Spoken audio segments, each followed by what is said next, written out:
Ermenistanyň Demirgazyk Günwatar bölegi Gumrydaky Russiýanyň 102 belgili harby bazasynda tutuş ýurdu geňaldyran jenaýat boýunça suwt dinlenşigi başlandy. Çarş boýunça harby gulluk borjuny ýerine ýetirýän 19 ýaşly Valeri Permyakow ýanwar aýynda Ermeni maşgalasynyň 7 agzasyny öldürmekde aýplanýar.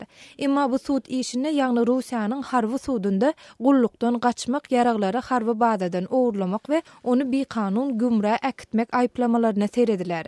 Permyakow öňmüzdäki günlerde Ermeni suwdunda adam öldürmek aýplamasy bilen ýüzüýiz bolar.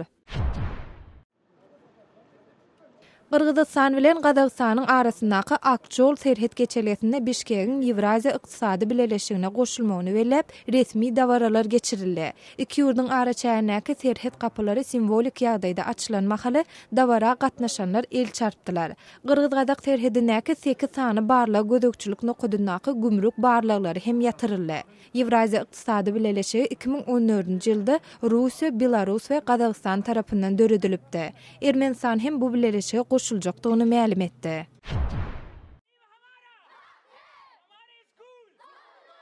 Pakistanyň Swatçylyk ösündäki Mingorada ýüzlerçe mektep okuwçysy özleriniň mektepleriniň gaýtadan açylmagyna çağırş edip protest geçirdi. Gürüň edilen okuwçylar yerli meçhitlerde ýerleşýän emma döwlet muallimleri tarapyndan sapak okudylýan Maktab atly mekteplere gatnaýadylar. 11-nji awgustda geçirilen demonstrasiýa gatnaşanlar çağlaryň mundan beýlek hassa uzakda ýerleşýän mekteplere gatnamaly boljakdygyny aýdýarlar. Haýber Puhtunhwa welaýatynyň hökümeti Sewitdäki mekteplere her gün sanlyja okuwçy baryandygyny aýdýar.